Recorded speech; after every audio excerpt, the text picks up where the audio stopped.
Bismillahirrahmanirrahim. Assalamualaikum warahmatullahi wabarakatuh. Mahasiswa sekalian, pada kesempatan ini kita akan berdiskusi tentang cara mendapatkan topik kajian berdasarkan hasil observasi. Itu yang pertama.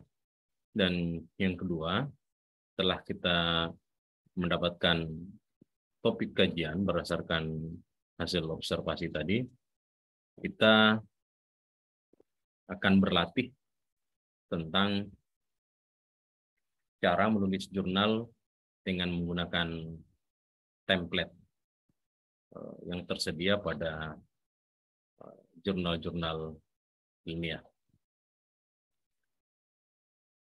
Mahasiswa sekalian, mari kita mulai untuk pembahasan yang pertama, yaitu menemukan topik kajian dari data observasi. Yang pertama, observasi itu bisa juga disebut sebagai studi pendahuluan, bisa juga disebut sebagai grand tour dalam istilah penelitian kualitatif. Dan pada kesempatan ini saya hanya menggunakan istilah observasi saja. Nah, yang penting kita ingin mendapatkan atau menemukan topik kajian berdasarkan data observasi yang telah kita miliki. Bagi teman-teman, kan sudah ada data observasinya, sebagaimana telah dilakukan oleh teman-teman pada tempat kerja masing-masing. Nah, caranya kita bisa lihat dalam desain seperti ini. Data observasi ini kita mau bawa menjadi topik kajian. Caranya adalah dengan menghubungkannya melalui proses membaca. Jadi apa yang kita baca itu, saya tulis di sini ada 2, buku dan artikel ilmiah. Buku yang dimaksud itu textbook, buku teks yang memang membahas topik-topik tertentu. Dalam hal ini karena kita manajemen pendidikan, berarti buku-buku yang terkait dengan topik-topik di bidang manajemen. Demikian juga artikel-artikel ilmiah, itu kisaran pembahasannya pada soal-soal manajemen atau manajemen pendidikan. Nah, yang pertama, data observasi ini jika kita ingin sampai pada menemukan topik kajian, maka ini harus dikonsultasikan kepada buku ataupun artikel-artikel ini. Nah, kalau sudah membaca, maka biasanya kita akan temukan topiknya. Sebagai contoh, ada data observasi seperti dalam slide ini. Katakanlah di sebuah sekolah, kita memiliki data kira-kira 3 hal. Yang pertama, visi dan misinya tidak ada. Programnya tidak ada. Kebijakannya juga tidak kelihatan. Maka kita melakukan proses membaca tadi, membaca buku, baca artikel ilmiah. Dan akhirnya kita temukan bahwa ketiga data observasi ini ternyata berkaitan dengan topik perencanaan strategis. Nah, jadi munculnya topik ini adalah dari proses membaca. Jadi kita tahu kalau dalam diskursus manajemen strategis itu memang membahas soal visi misi, program, dan juga kebijakan. Ini satu topik yang kita temukan dari 3 data ini, data observasi ini. Nah, tentu saja tidak hanya perencanaan strategis saja yang dapat menjadi topik temuan. Bisa juga jika kita membaca secara luas berbagai referensi, mungkin kita akan temukan topik yang lain. Misalnya tentang kepemimpinan transformasional ataupun budaya organisasi, ataupun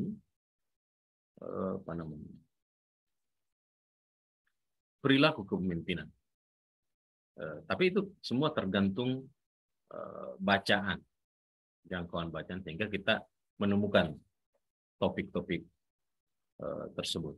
Nah, jika kita sudah melalui alur seperti ini, maka kita dapat membuat judul kajian perencanaan strategis di madrasah aliyah swasta Pongkeduku. Ini contoh saja. Nah, penting juga diperhatikan bahwa hasil temuan tentang topik kajian ini tidak hanya untuk artikel ilmiah. Ini tergantung kebutuhan kita. Jika kita tujuannya mau membuat proposal penelitian atau mengembangkannya dalam penelitian-penelitian yang lain, cara ini juga dapat kita gunakan sebagai dasar dalam merumuskan topik kajian. Mahasiswa sekalian, kita akan beranjak karena kita sudah temukan topik kajiannya. Bagaimana topik kajian itu ditulis ke dalam bentuk artikel jurnal ilmiah. Nah,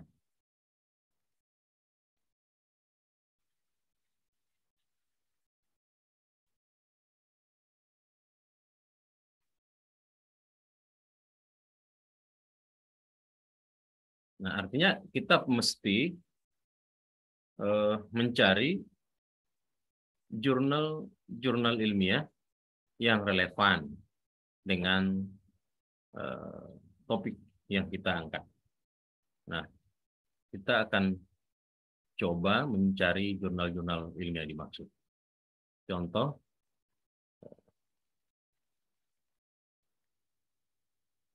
nah ini kita masuk saja di e-jurnal IAIN Kendari. Sini akan terlihat beberapa jurnal atau ada belasan jurnal yang dimiliki oleh IAIN Kendari. Nah, pada kesempatan ini kita coba membuka salah satu jurnal yang relevan dengan bidang kita, yaitu Jurnal Saudut Tarbiyah. Kebetulan kami kelola sendiri. Kita akan mencari template-nya, di mana kita akan berlatih untuk menulis naskah artikel ini. Kita lihat. Nah, ini tampilannya seperti ini. Nah, di mana kita bisa dapatkan jurnal template-nya? Ini jurnal template atau template jurnalnya. Apa yang kita lakukan? Ini kita download. Dan memang template inilah yang akan kita pergunakan untuk menuliskan naskah. Kita download.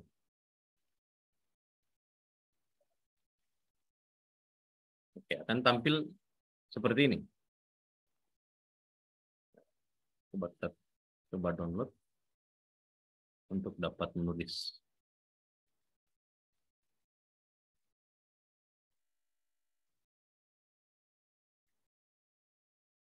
Oke,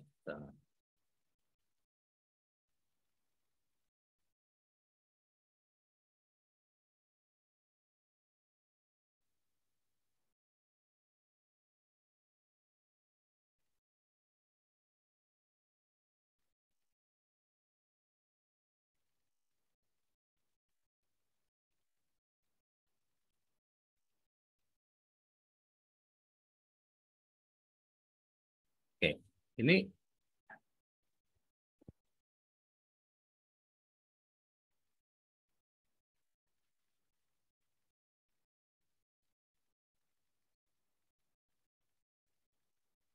baik kita cari dulu hasil ini nih yang tadi.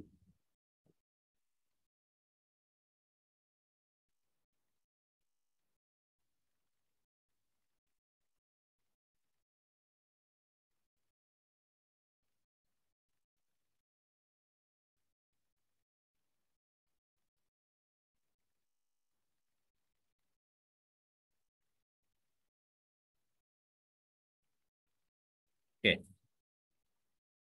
Nah, ini contoh hasil download template jurnal Sautu Tarbiyah. Nah, Anda tinggal yang pertama di bagian atas ini ada bagian nama penulis. Anda tinggal isi di sini. Siapa nama Anda? Tinggal diisi. Kemudian ini bisa juga penggalan judul artikel Anda di sini. Tinggal diisi. Yang bagian atas ini yang volume dan seterusnya tidak perlu. Nah, selanjutnya kita menyesuaikan.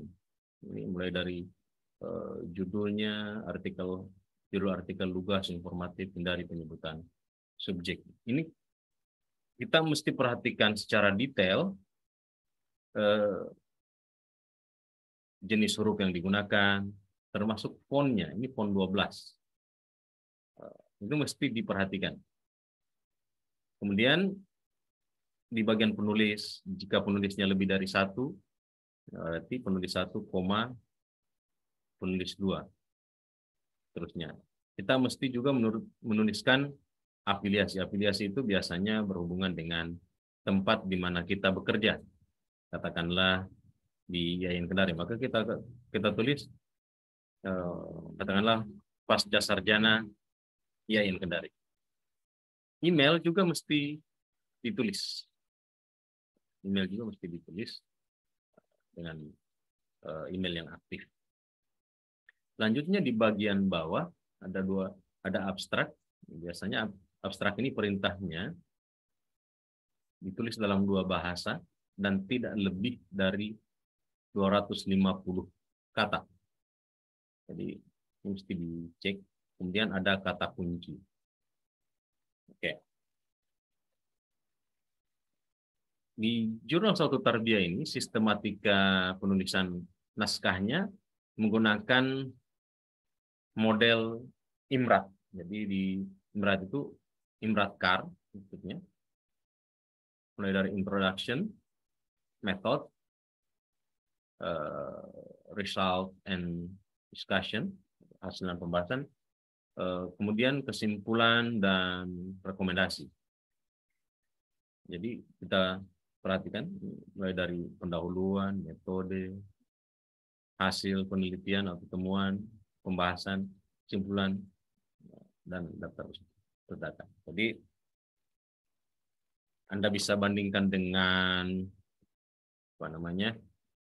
jurnal-jurnal yang lain. Ada juga yang tidak menggunakan model Imrat Car. Tapi intinya bahwa jika kita mau menulis jurnal, perhatikan template-nya. Ikuti sampai hal-hal yang sangat detail pada template itu. Karena biasanya editor akan menilai kepatuhan seorang penulis terhadap template yang tersedia. Nah, selanjutnya kita mau membahas substansi dari naskah. Yang pertama, di bagian pendahuluan, yang kita jelaskan adalah apa masalah penting yang diangkat dalam topik artikel ini. Jadi masalah itu kelihatan jika ada gap antara dasein dengan dasolen. Jadi gap-nya itu bisa macam-macam. Bisa gap teoretik atau conceptual gap atau apa namanya methodological gap atau gap metodologis atau gap empirik atau empirical gap. Nah, dengan menyajikannya seperti itu, menjelaskan gap, itu akan kelihatan masalahnya apa. Selain itu, juga itu akan menentukan, juga menegaskan kebaruan dari artikel yang kita tulis. Ini sangat penting di bagian pendahuluan. Biasanya orang tertarik membaca tulisan kita itu dimulai dari pendahuluan saja. Yang bagian lainnya tergantung kesan yang dibangun di bagian pendahuluan. Oke, yang berikutnya metode yang digunakan. Jadi jika menggunakan literatur review atau jenis penelitian kualitatif, jelaskanlah secara sistematik dan lebih operasional, tidak teoritis. Kita betul-betul menjelaskan bagaimana data atau informasi penelitian itu diperoleh.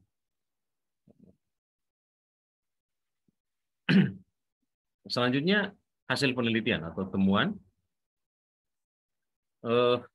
disajikan sesuai dengan urutan-urutan rumusan masalahnya. Jadi kita menyajikan fakta-fakta yang telah dianalisis sedemikian rupa sehingga kelihatan topik-topik temuannya atau tema-tema temuannya. Berikutnya pembahasan. Jadi pembahasan ini adalah pengembangan konsep. Jadi berdasarkan hasil penelitian atau temuan, maka itulah yang kita bawa pada pembahasan. Meskipun ini pembahasan adalah kelanjutan dari hasil penelitian atau temuan, tetapi kita tidak banyak lagi menyebutkan hal-hal yang berkaitan dengan subjek penelitian atau setting penelitian. Jadi kita tinggal membawa topik-topik itu pada konteks pembahasan yang lebih global. Makanya di bagian ini juga kita akan banyak merujuk berbagai literatur, apakah itu buku, artikel ilmiah atau riset-riset relevan.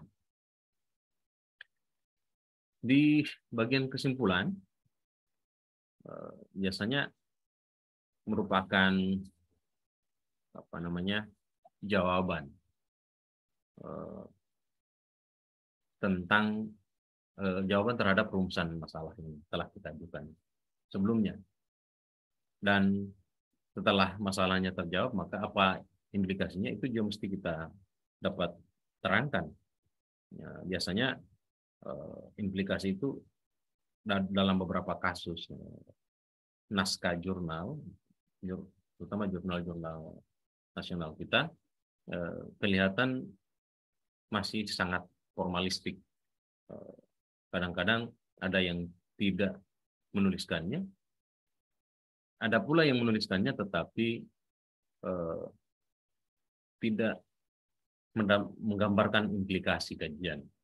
Sehingga ketika kita memberikan rekomendasi atau saran, maka dalam bayangan kita, rekomendasi kita itu dapat diterapkan oleh siapapun yang atau lembaga apapun yang terkait dengan apa yang kita kaji. Yang berikutnya yang penting juga diperhatikan adalah pada bagian daftar pustaka tentang model penulisan rujukan yang kita gunakan. Dari penulisan rujukan yang kita gunakan, kalau di jurnal Satu Tarbiyah itu menggunakan APA style, American Psychological Association style. Ini dengan mudah dapat kita terapkan jika kita menggunakan reference manager atau pengelola referensi. Nah, yang paling bagus itu adalah kita menggunakan Mendeley, Zotero atau yang lain, bukan secara manual. Jadi ini akan secara tersusun secara otomatis dan rapi. Ya. Itu hal-hal yang terkait dengan secara persoalan-persoalan teknis dalam menulis naskah pada jurnal ilmiah, baik dari segi formalnya maupun pada konten atau substansi artikel. Mahasiswa sekalian, itulah dua hal yang dapat kita diskusikan pada kesempatan ini dalam rangka kita dapat melaksanakan penulisan artikel jurnal ilmiah. Yang penting diperhatikan bahwa sebelum sampai kepada menulis artikel jurnal ilmiah, pertama kita mesti punya data observasi atau data studi pendahuluan atau data grand tour, ataupun jika itu sudah selesai penelitian itu data penelitian utuh sebagai bahan untuk menulis artikel ilmiah. Jika sudah ada datanya, maka tinggal kita membaca berbagai referensi, baik itu textbook maupun artikel ilmiah, untuk menemukan topik kajiannya. Nah, setelah ketemu topik kajiannya, maka kita mulailah mencari jurnal yang relevan untuk kita submit dan kita patuhi aturan-aturannya. Aturan-aturan itu terlihat pada template yang digunakan oleh masing-masing jurnal. Saya kira itu demikian. Terima kasih atas segala perhatiannya. Billahi taufiq wal hidayah. Assalamualaikum warahmatullahi wabarakatuh.